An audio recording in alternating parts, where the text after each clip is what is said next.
Hello दोस्तों, कैसे हैं आप सभी। आप सभी का ही हार्दिक स्वागत और हार्दिक अभिनंदन करती हूँ मैं प्रीति मंडियाल, इंडिया के सबसे पहले पॉकेट फ्रेंडली चैनल और ऐप पॉकेट पढ़ाई पर, जहाँ पे हमारा नारा है #truly democratising education in India. Bharat में सही मायनों में लोकतांत्रिकवाद हो, एजुकेशन का हर घर बच्चा पढ़े, हर घर पढ़ाई पहुँचे और हर बच्चा आगे बढ़े। तो दोस्तों, आज हम आगे बढ़ेंगे एंड इंग्लिश NTA पेपर 2 के तहत जो यूनिट नंबर 6 है, जिसमें इतने अच्छे से हम एक्सप्लोर कर रहे हैं कि इंग्लिश लैंग्वेज को लेकर क्या क्या स्टेप्स लिए गए हैं, एजुकेशन को लेकर क्या क्या स्टेप्स लिए गए हैं, उसके तहत आज हम आगे बढ़ेंगे। और जैसा कि आप देख सकते हैं, आपके सामने लिखा हुआ है, आज हम लेंगे डॉक्टर राधा कृष्णन कमीशन, या जिसे हम कहते हैं यूनिवर्सिटी कमीशन, जो बेसिकली 1948-49 में आया था। ठीक है, इसे आज हम लेंगे। तो थोड़ा सा एकदम इसके पॉइंट्स पे आने से पहले मैं थोड़ा सा बता देती हूँ। ये जो आपके सामने महानुभाव हैं, ये और कोई नहीं है, ये हैं दोस्तों डॉक्टर राधा कृष्णन। इन्हें मैं शत शत नमन करना चाहूँगी। इनकी वजह से भारत में एजुकेशन सिस्टम का बहुत भला हुआ है। और आपके लिए एक प्रश्न दे रही हूँ, गूगल करिएगा। याद है ना, एक दिन होता है जब हम टीचर डे मनाते हैं भारत में, क्योंकि 2 टीचर डे हैं, एक है नेशनल जो हमारा भारत का है और एक है इंटरनेशनल जो विश्व स्तर पे है। तो एक टीचर डे है जो हम भारत में मनाते हैं। क्या ये इन्हीं डॉक्टर राधा कृष्णन की याद में है? इफ़ यस, तो क्या किस याद पे है, इस दिन ये पैदा हुए थे या क्या? और ये है नहीं, कोई और है, तो वो कौन है? तो आपने ये सर्च करना है। ठीक है, तो शत शत नमन है डॉक्टर राधा कृष्णन जी के लिए। जैसे इन्होंने ऊपर वो सारी मतलब पग लगाई है एंड ऑल, काफ़ी विद्वान पुरुष ये लग रहे हैं। विद्वान बोले तो इंटेलिजेंट जो है पुरुष ये लग रहे हैं।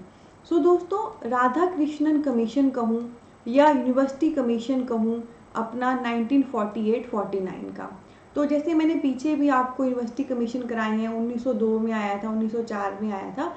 ये यूनिवर्सिटी एजुकेशन कमीशन है जो 1948 में आया था। तो देखा जाए, भारत के स्वतंत्र होने के बाद ये आया है, क्योंकि 1947 में भारत स्वतंत्र हो गया था। तो इसी के दोनों नेम हैं, या तो यूनिवर्सिटी एजुकेशन कमीशन 48 का कह लीजिए, या कह लीजिए डॉक्टर राधा कृष्णन कमीशन। ठीक है, डॉक्टर राधा कृष्णन कमीशन क्यों? क्योंकि इसके जो हेड थे, चेयरपर्सन थे, वो राधा कृष्णन थे। और आप सब जानते हैं, जो भी कमीशन होते हैं, उनके जो भी मेन हेड होते हैं, उनके नेम पर उस कमीशन का नाम पड़ जाता है। तो ये जो यूनिवर्सिटी एजुकेशन कमीशन है जो 1948-49 में आया है, इसके चेयरपर्सन थे डॉक्टर राधा कृष्णन, जिनका पूरा नाम है डॉक्टर सर्वपिल्लई राधा कृष्णन, जिन्होंने ये दिया था, जिनको मैं कर रही हूँ शत शत नमन, क्योंकि ये हैं एक विद्वान पुरुष। तो आइए देखते हैं इन्होंने अपने इस कमीशन के तहत क्या क्या कहा। इतना तो क्लियर आपको हो गया होगा, यूनिवर्सिटी से संबंधित उन्होंने बात की है, हायर लेवल की एजुकेशन की बात की है। सो दोस्तों, सबसे पहला तो यही पॉइंट है, ये 1948-49 में आया है, यानी कि भारत के स्वतंत्र होने के बाद। उसके बाद इसको हम यूनिवर्सिटी एजुकेशन कमीशन भी कहते हैं, वो मैंने आपको बता ही दिया है। और घर के लिए प्रश्न भी दिया है डॉक्टर राधा कृष्णन वाला, आपने देखना है कि क्या इन्हीं के दिन याद में हम टीचर डे मनाते हैं एंड ऑल, वो गूगल करिएगा। अब आइए दोस्तों, डायरेक्ट हम इसकी रिकमेंडेशंस की बात करते हैं कि इन्होंने हमें क्या क्या चीज़ें बताई, क्या क्या सजेशन इन्होंने दिए। तो सबसे पहले जो पॉइंट है, देखो यहाँ पर मैं थोड़ी सी स्ट्रेटेजी बदलने वाली हूँ। अभी तक मैं डायरेक्ट मेन पॉइंट निकाल कर आपको पढ़ा देती थी हर पॉइंट, पर यहाँ पर मैं आपको एक चीज़ करके बताऊँगी। यहाँ पे मैं प्रॉपर पढ़ूँगी, फिर आपको उसका मीनिंग बताऊँगी। ऐसा क्यों है? क्योंकि ये चीज़ आपके अंदर भी आनी चाहिए, है ना। मेरे पास मैक्सिमम ऐसे लर्नर्स आते हैं जिनको होता है कि प्रीति मैम इजी में समझा देंगे, सीधे दिमाग में बिठा देंगे, कॉन्सेप्ट क्लियर करा देंगे, पर वो ये भूल जाते हैं कि नेट लेवल की अगर तैयारी करनी है तो डीप लेवल पे जाना होगा, रीडिंग करनी पड़ेगी। पीपल आस्क मैम, आप गूगल विकीपीडिया वाला प्रोवाइड करा दोगे ना, ढूंढना तो नहीं पड़ेगा। तो प्रोवाइड तो चलो मैं करा दूंगी ऐप पे, पर पढ़ना तो आपको पड़ेगा ही। You have to do this, right. पर ऐसे तो बेस्ट यही है कि आप खुद उसको सर्च कर रहे हैं, क्योंकि जितना आप खुद सर्च करोगे ना, उतना आप उसको बेहतरीन कर पाओगे, उसकी एसेंस समझ पाओगे। बाकी चलो, मैं तो प्रोवाइड करवा ही रही हूँ, तो मैं यहाँ पे प्रॉपर पढ़ूंगी। टिक टिक के उसका मीनिंग निकालूंगी और फिर आपको समझाऊंगी, ठीक है, क्योंकि आपको पता ही है कोई भी टिप्स ट्रिक्स टेक्निक्स मैं आपको सिर्फ बोलती नहीं हूँ कि करो, मैं खुद करती हूँ उसको क्लास में, मैं खुद उसे जीती हूँ, उसे पीती हूँ, ताकि आप उसे देखें और उसे फील करके महसूस करके अपनाएं और पढ़ाई में अपने कामयाब हो जाएं। तो सबसे पहला पॉइंट यहाँ पे क्या है, देखिए, federal language making by combining words from various sources and retention of words already enter in English languages from different sources। तो सबसे पहला सजेशन राधा कृष्णन ने क्या किया, हमें एक ऐसी लैंग्वेज बनानी है जो फेडरल हो, फेडरल लैंग्वेज मेकिंग, ठीक है।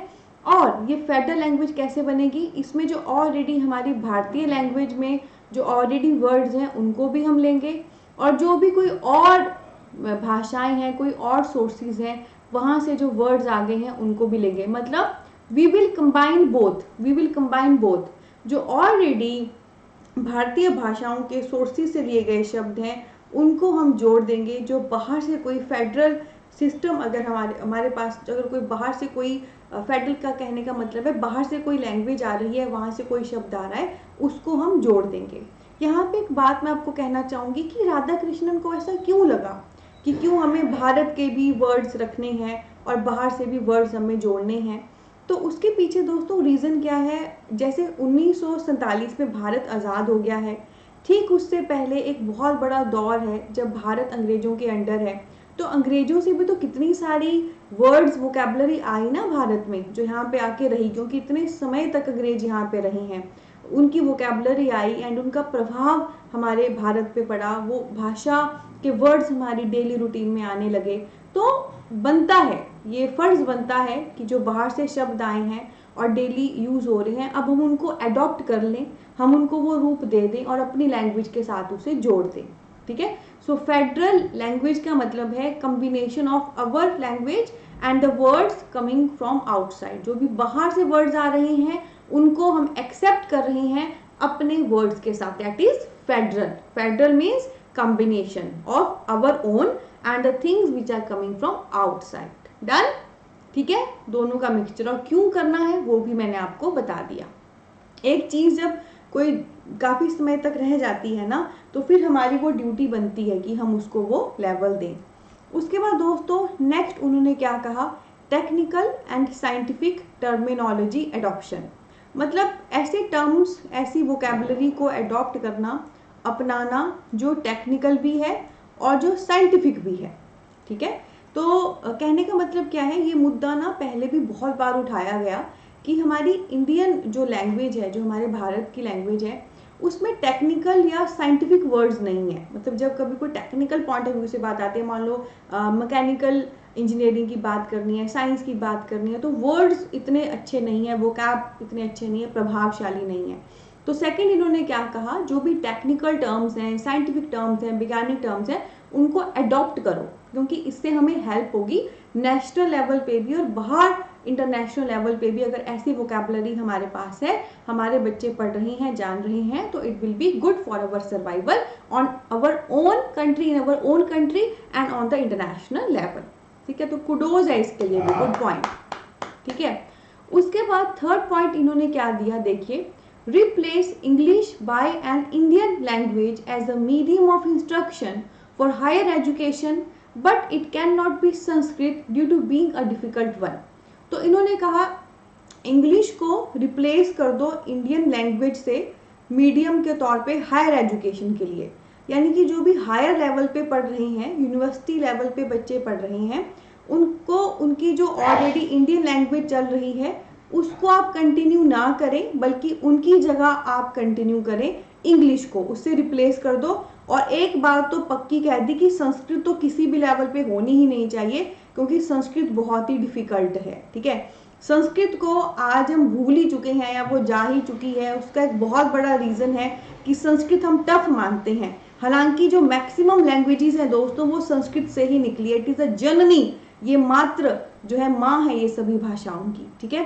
तो ये पॉइंट इन्होंने यहाँ पर कहा कि एक तो जो भी इंडियन लैंग्वेज अगर कोई हायर लेवल के बच्चे पढ़ रहे हैं, यूनिवर्सिटी लेवल के बच्चे पढ़ रहे हैं, उसको आप टोटलिटी में रिप्लेस कर दीजिए इंग्लिश के साथ, पहली बात। और सेकंड, ये तो पक्की बात है रिप्लेस तो करनी ही है इंग्लिश के साथ, पर किसी वजह से अगर नहीं भी कर पा रहे तो एक तो पक्की बात है, संस्कृत को तो कभी भी नहीं रखना है मीडियम, क्योंकि संस्कृत बहुत टफ है पढ़ने के लिए, ठीक है। तो एक तो हायर लेवल पे अंग्रेजी से रिप्लेस कर दो, ठीक है। और किसी वजह से, मान लो किसी वजह से अगर नहीं कर पा रहे कुछ है, पर संस्कृत तो किसी भी हालत में नहीं रखनी है क्योंकि वो टफ है ना। हालांकि मैं कह देती हूँ मैक्सिमम सभी भाषाएं संस्कृत से निकली है, संस्कृत सबकी जननी है, और संस्कृत साइंटिफिक भाषा है, बहुत विज्ञान छुपा है इसमें।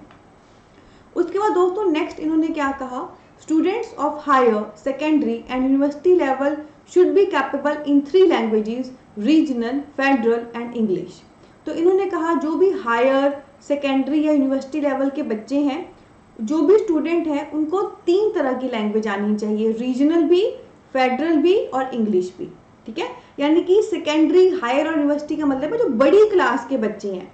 रीजनल हो गया जो उनकी अपनी मदर टंग है वो आनी चाहिए, ठीक है। इंग्लिश हो गया जो उनको सिखानी है, आपको पता ही है जो अंग्रेजों की देन है। और फेडरल मैंने आपको सबसे शुरू में बताया, federal is combination of both, अपनी भी जो भाषा है और जो बाहर से वर्ड्स या वोकैबुलरी आ गए हैं वो भी, ठीक है। तो 4th पॉइंट में इन्होंने हाईलाइट किया जो भी बड़ी क्लासेस के बच्चे हैं, हायर सेकेंडरी या यूनिवर्सिटी लेवल के, उनको 3 लैंग्वेज आनी चाहिए। एक रीजनल जो उनकी अपनी भाषा है, मदर टंग है या वर्नेक्युलर कह लीजिए, एक इंग्लिश जो मस्ट हम कंपल्सरी कर रहे थे और उसका फायदा भी आज हमें है, और एक फेडरल जो इन दोनों के बीच में है, जिसमें उनकी अपनी भाषा के भी शब्द हैं और बाहर की भाषा के भी शब्द हैं, क्योंकि अपनी भी आती होगी, इंग्लिश भी आती होगी, फेडरल जिसमें कॉम्बिनेशन है सबका आता होगा, तो बच्चे का सर्वाइवल इजी हो जाएगा, बच्चे को जॉब लेनी हो, सोसाइटी में सर्वाइव करना हो, वो इजी हो जाएगा, ठीक है। बहुत ही काबिल तारीफ पॉइंट राधा कृष्णन ने कहे हैं, बड़ी देर से क्लैपिंग नहीं की तो मैं क्लैपिंग करना चाहूंगी। ऐसे पॉइंट्स उन्होंने दिए हैं जो प्रैक्टिकल हैं, साइंटिफिक हैं एंड फैक्टफुल हैं। अगर हम इसे फॉलो करते हैं तो बेनिफिट होगा, एंड ऑब्वियसली हमने इनको फॉलो किया है क्योंकि ये कमीशन आया है 48 में और आज आपको पता ही हम 21st सेंचुरी में बैठे हैं। आइए आगे देखते हैं। उसके बाद दोस्तों आगे इन्होंने कहा only 1 script Devanagari employed as federal language and also remove its flow if there, ठीक है। और उन्होंने ये कहा कि सिर्फ एक ही स्क्रिप्ट हमको फॉलो करनी है, देवनागरी, चाहे हमको फेडरल लैंग्वेज भी अपनानी है, ठीक है। और इसको हम जो है छोड़ नहीं सकते। कहने का मतलब क्या है, देखो स्क्रिप्ट क्या होता है, स्क्रिप्ट होता है किसी भाषा को लिखने का कोड, ठीक है।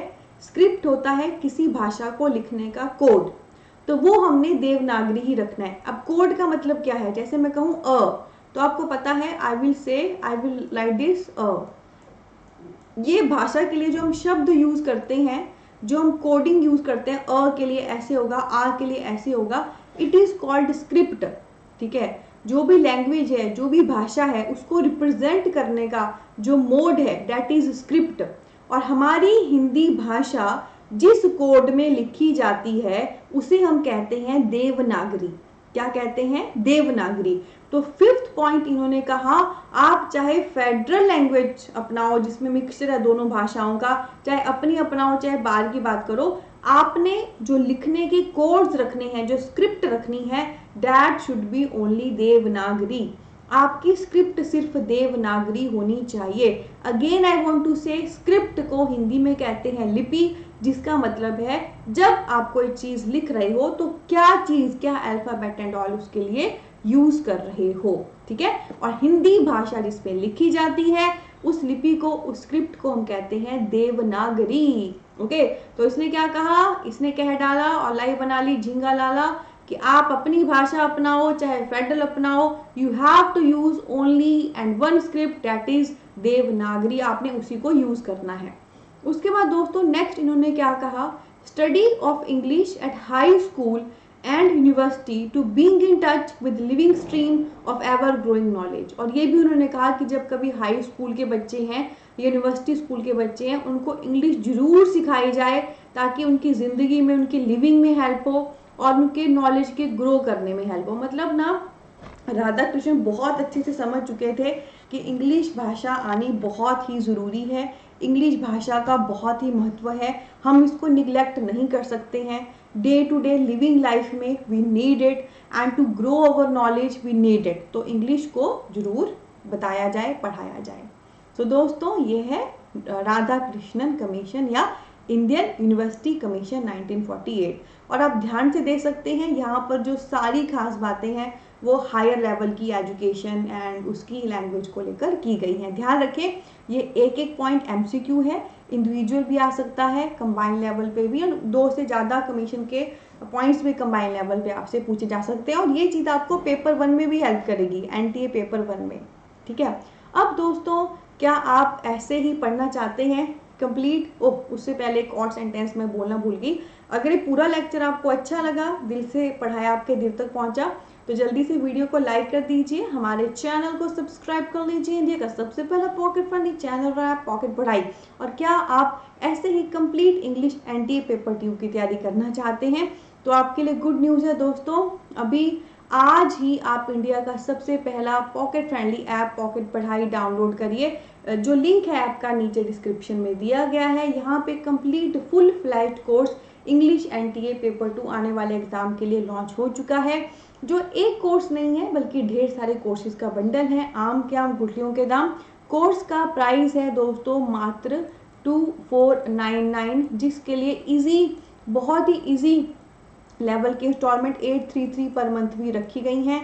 इसमें जब आप जाएंगे आपको हर यूनिट पे अलग से प्रॉपर कोर्स मिलेगा, हर यूनिट पे प्रॉपर अलग से study material, MCQs, lectures, live doubt clearing session, PYQs, mock test, test series, practice paper, क्या नहीं मिलेगा, सब कुछ मिलेगा, जो एश्योर करेगा आपका NET VJRF with rank in first attempt. और हाँ, साथ में इसकी वैलिडिटी 1 साल कन्फर्म है कोर्स की। ठीक है, साथ में दोस्तों अगर आपकी कोई भी क्वेरी है कोर्स को लेकर, कुछ भी आप जानना चाहते हैं स्टडी रिलेटेड, तो हमारा कॉन्टैक्ट नंबर, हमारा व्हाट्सएप नंबर भी इस वीडियो के डिस्क्रिप्शन पे दिया गया है। वहाँ पे आप हमें ज़रूर संपर्क करिए, मैं खुद या हमारी टीम खुद आपको पूरा गाइड करेगी। और साथ में दोस्तों बहुत ही खूबसूरत परिवार है हमारा, Facebook, Insta, Telegram, Twitter and all, तो डू फॉलो अस देयर। ठीक है, तो इसी नोट पे लेते हैं अलविदा। आज की पक पक हुई है समाप्त। अच्छा लगा हो सेशन तो मस्त लाइक करने का, जिंगा लाला, आगे पढ़ने का, आगे बढ़ने का। Take care. मिलते हैं एक और ऑसम ब्लॉसम सेशन के साथ आने वाली क्लास में।